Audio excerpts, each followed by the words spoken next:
DGISPR ने आज press conference के अंदर एक लाइन ड्रॉ कर दी है और वो लाइन ये कहती है कि जब तक 9 मई के अंदर मुलव्वस लोग जो हैं वो माफ़ी नहीं मांगेंगे तब तक कोई बातचीत नहीं हो सकती। और जो अल्फाज उन्होंने इस्तेमाल किए तहरीक इंसाफ के लिए, PTI के लिए, वो था एक सियासी टोला, एक सियासी इंतशारी टोला, और इससे मिलते जुलते अल्फाज का उन्होंने बार बार दोहराया अपनी प्रेस कॉन्फ्रेंस के अंदर। इससे एक चीज़ तो बड़ी क्लियर हो जाती है कि वो जो रेड लाइन वो कहते हैं फ़ौज वाले कि 9 मई रेड लाइन है, तो वो रेड लाइन अभी इमरान खान के लिए एग्जिस्ट करती है। बाकी PTI के साथ उनकी प्यार मोहब्बत का रिश्ता पहले की निस्बत काफ़ी बेहतर है। Ali Amin Gandapur Peshawar corps commander house अपनी पूरी काबीना के साथ जा सकते हैं। कई इनके और लोगों के मतलब इतलात आती हैं कि किसी न किसी इस्टेब्लिशमेंट के ऑफिसर के साथ उनका बराह रास्त या बिल वास्ता रब्ता रहता है। एटलीस्ट पाकिस्तान तहरीक इंसाफ के अंदर मौजूद जो 3-4 ग्रुप हैं वो एक दूसरे के ऊपर इल्ज़ामात लगाते हैं कि ये इस्टेब्लिशमेंट से मिलता है, वो इस्टेब्लिशमेंट से मिलता है। लेकिन एक शख्स जिसके ऊपर वो कहना चाहिए सुर्ख लकीर लगी हुई है अभी, उसका नाम है इमरान खान। क्या 9 मई बिल्कुल एक आम सा दिन था, आम सा वाक़या था? बिल्कुल नहीं। उसको यौम स्याह फ़ौज ने कहा, बिल्कुल सही कहा, वो यौम स्याह था।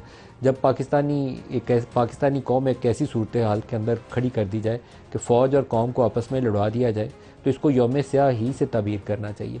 लेकिन ये यौम स्याह क्यों बना, इसके पीछे क्या मुहर्रकात थे जो हमें 9 मई तक लेकर गए, वो जब तक हम नज़रअंदाज करते रहेंगे, अपनी आंखें बंद रखेंगे, तब तक हम सही जो इश्यूज़ हैं, सही जो मसाइल थे, उसका ना इदराक कर सकेंगे और ना उसका सही हल तजवीज़ कर सकेंगे।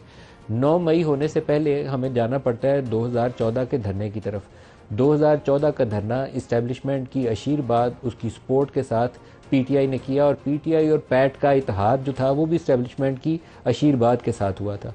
पार्लिमान के ऊपर चढ़ाई जब की गई, तो पार्लिमान के ऊपर चढ़ाई हो या PTV स्टेशन के ऊपर हमला हो, इसके पीछे भी ब्लेसिंग्स मौजूद थी।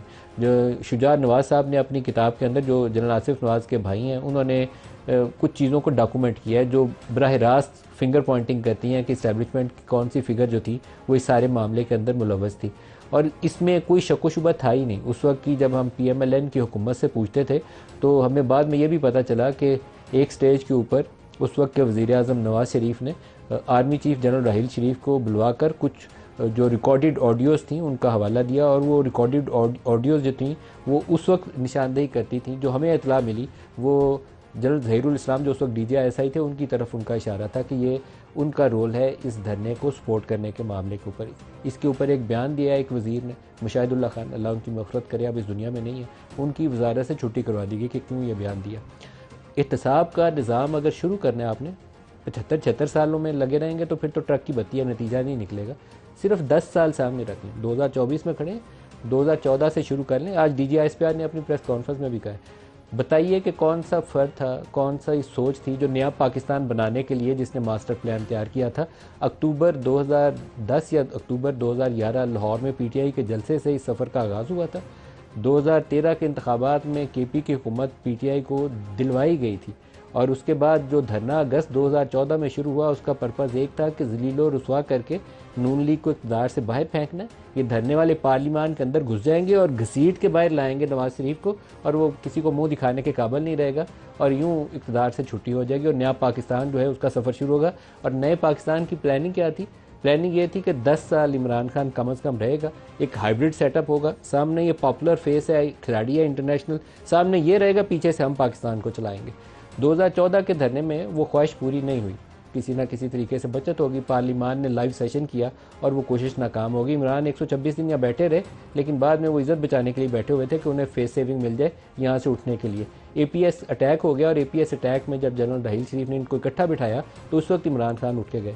लेकिन किसी ने आज तक ये बताने की कोशिश की कि PTV स्टेशन का असल अटैक करने वालों के पीछे प्लानर कौन था? PTV स्टेशन हो या पार्लियामेंट हाउस हो, कौन था जो वो गैस कटर लेकर आ गए थे और वो पार्लिमान की तरफ जाने वाली ऊपर वो जो जंगले थे उसको काट के आगे जाने की कोशिश कर रहे थे?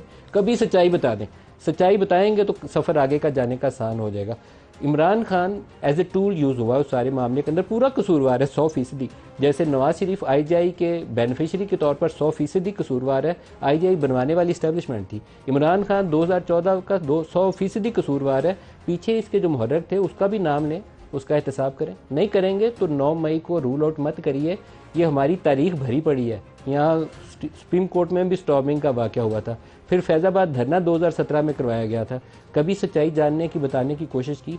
आज DGISPR ने कहा कि वो जो पेशावर की पूरी हुकूमत थी वो आके इस्लामाबाद पे धावा बोल रही थी।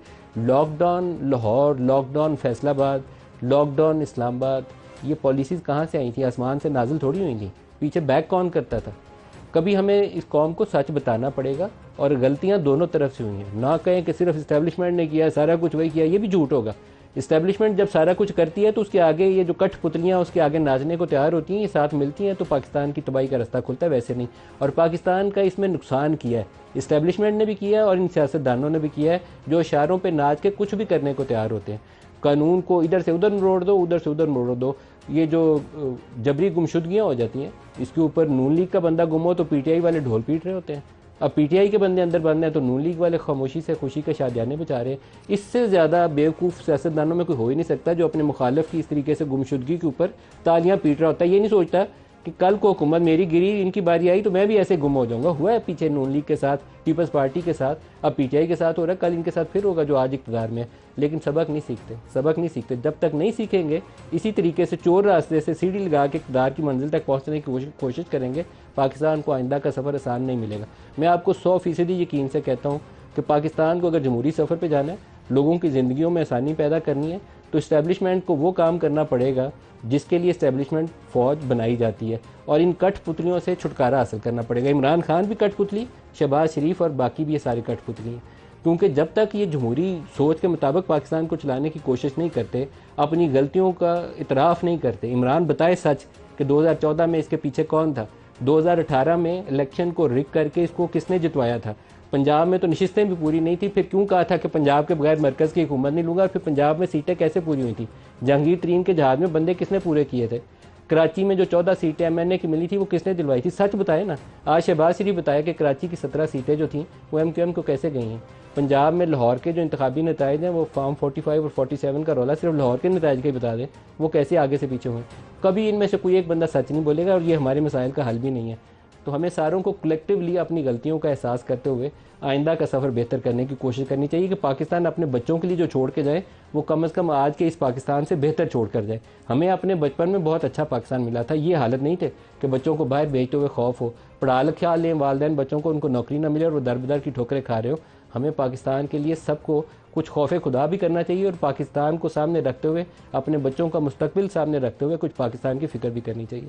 DGISPR का एक स्टेटमेंट है 9 मई के लोगों को सज़ा देने के हवाले से, जो लोग मुलव्वस हैं उनको सज़ा मिलनी चाहिए। सुनिएगा। सिर्फ अफवाज पाकिस्तान का मुकदमा नहीं, ये पूरे पाकिस्तान के अवाम का मुकदमा है। किसी भी मुल्क में उसकी फौज पे हमला कराए, उसके बानी के घर को जलाया जाए, वहां पे अवाम और फौज के दरमियान नफरत पैदा की जाए। हमने देखा कि किस तरह कुछ सियासी लीडर्स ने चुन चुन के अहदाफ दिए कि इधर हमला करो, इधर हमला करो। उनको अफवाज के खिलाफ, उसकी लीडरशिप के खिलाफ, एजेंसियों के खिलाफ, इदारों के खिलाफ झूठ और प्रोपेगेंडे से उनके जहन बनाए गए।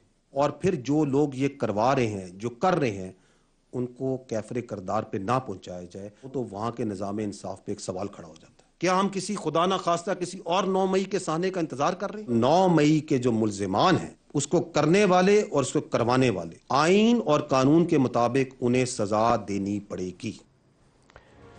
दूसरा इनके बयान का हिस्सा जो जुडिशल कमीशन के हवाले से मुतालबा आता है, मैं वो भी सुनाना चाहूँगा। दिखाइएगा जी।